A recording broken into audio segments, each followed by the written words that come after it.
Welcome. Today we have a guest and a friend of the house.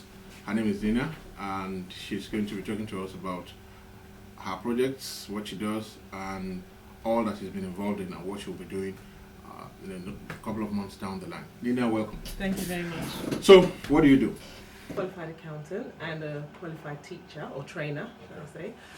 I'm the CEO of Brandstead Consulting, and what we do there is we provide consultancy work specialising in medium and small enterprises, helping them to maximise their growth potential.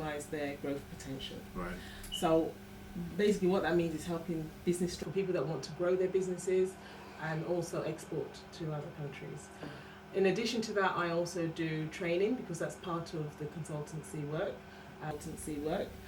Training individuals and professionals to build capacity within organisations to expand. They need to upskill their staff. So we provide professional training within accounting, financial systems, and other sort of management areas. Okay. Fantastic. So, your activities covers just the UK, or you have activities abroad outside the UK? We do provide training abroad in Africa. We provide some training. We've just started this is one of our projects where we're expanding into Africa. So we've done one or two training projects out there. Now, in what unique ways are women's business challenges different from men's different business challenges? Okay, so we focus on East London, and in East London there's about 52% of the population are from ethnic minorities, but only 10% of those actually access any support from the government or private in terms of developing and building their business. And the reason for that is cultural. So for some reason, people from ethnic minorities don't access it for cultural reasons. Then added to that, you have women who are from ethnic minorities. That's who our main target is.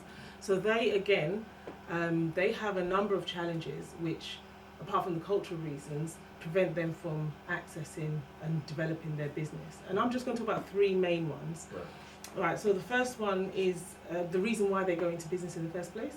So men tend to go into business to make money. So they will say, I'm starting up my business because I want to make money. Right.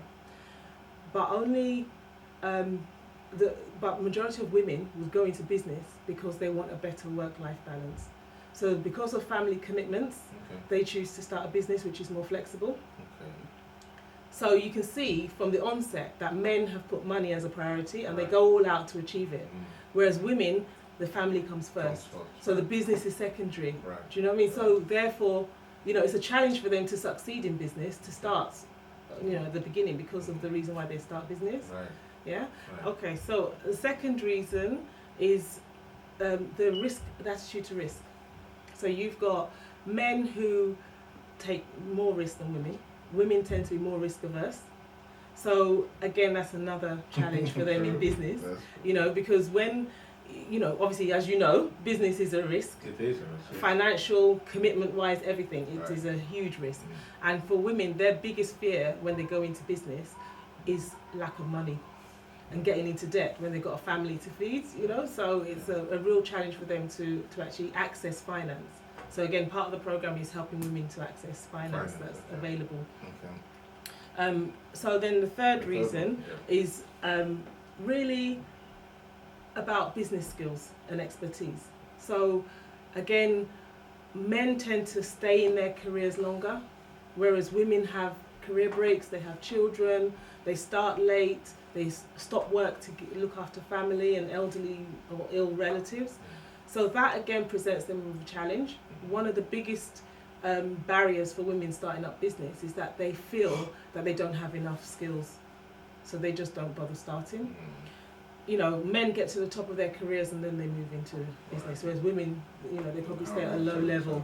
So they don't have the experience, they don't have the negotiation skills, they don't have that business strategy experience before they branch out. So those are the three main challenges that women have. And then add on to that the cultural issues, or cultural differences, should I say, in terms of accessing external support. It then makes it harder for women to succeed and to start businesses. Right. Now, despite this, I'm sure there must be one or two success stories that you have. Well, yeah, Can you tell us one of these success stories? Yeah, okay. Well, actually, in the last 18 months, we've helped about 10 women, and it has been challenging to actually get off the ground and expand their businesses. One particular one stands out. She was actually a counsellor, so a mediation counsellor. Okay. She got made redundant and just thought to herself, I'm going to start contracting. So she was fed up with, didn't want to get another job, and said, I'm going to start contracting.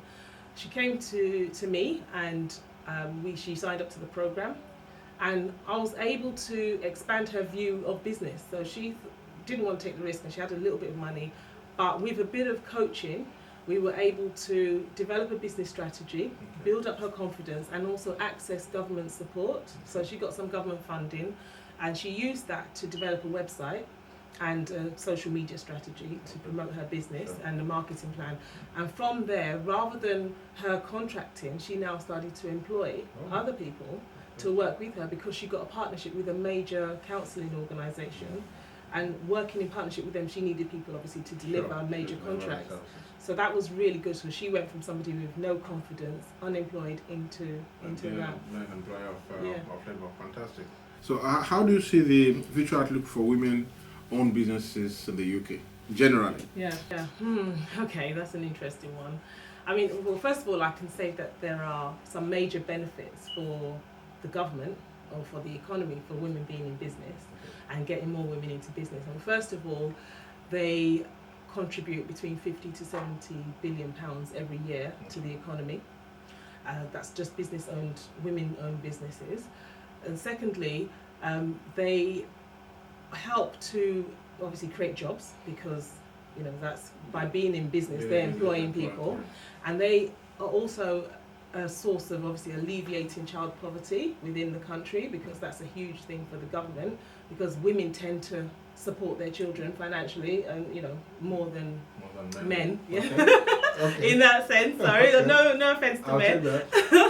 and then obviously the other reason why it's good for the economy is that women tend to move from unemployment into self-employment compared to men who move from employment into self-employment. So a woman would most likely be unemployed and then decide to start a business, whereas a man would be in a job, probably at the pinnacle of his career, and then decide, I'm going to set up on my own. So that then reduces the burden on the government in terms of being on benefits and things like that. So the government knows this, and they've created a number of initiatives to help women to start up in business and to grow. They could do more. I believe they could do with a bit more, but there's lots of schemes in terms of mentoring, funding, lots of things out there for the government. So in that sense, the outlook is good for women. However, again, with the ethnic minority women, they don't access this. They don't access enough of that, and this is what we are trying to encourage more women to access these services which are out there. In terms of how women could actually grow and build their businesses, I would say there's three areas that I would look at as being things that women should important for women to consider if they're in business. The first one is look to export. Women just don't feel that they could export their services or products abroad, and there's a huge market abroad. Africa, Asia, lots of places need the services that the women are offering, and it's not that difficult to actually develop a strategy for export. The second thing that they could do is go online, because the internet has just opened up the business opportunities. Anytime, any day, any place. It's a 24-hour business, and it's as flexible as you want it, and then you're actually serving the world rather than just your local community. So again, women can explore that a bit more. And the last one is obviously the traditional model of doing business is now becoming very outdated. Innovate. Women need to innovate more. Use technology to enhance their competitive advantage in business. That's really, really important for women. So those are the key areas, I think. You've really given us a very broad overview of the extensive work. Just off the cuff, I know you also do training, different aspects of training, IT training. accounting training and all that. Is this focused towards women alone, or is general and cuts across? It's general. It's general, okay. Yeah, it's general. The training is general for all any professionals, but mainly finance professionals. Okay. It's about building capacity and upskilling people to either improve the skills within their job or to get better jobs or start business. So that's And if somebody wants to find out more about your training programs, the services you render, we can go to your website and people can get more information on that. Yeah, the website. Yeah, you can go to our website. It's businesstrainingcentre.com or .co.uk, either one, and you can get more information. Yeah. Those numbers and the email address on the website are scrolling on the screen as we speak, and you can feel free to call them or send an email to them, and somebody will be most willing to get back to you. So thank you very much, Nina. Thank you. Surely, I can tell everybody now that we'll definitely be having you on this program many more times. Thank you. And it will be a pleasure to have you. Yeah.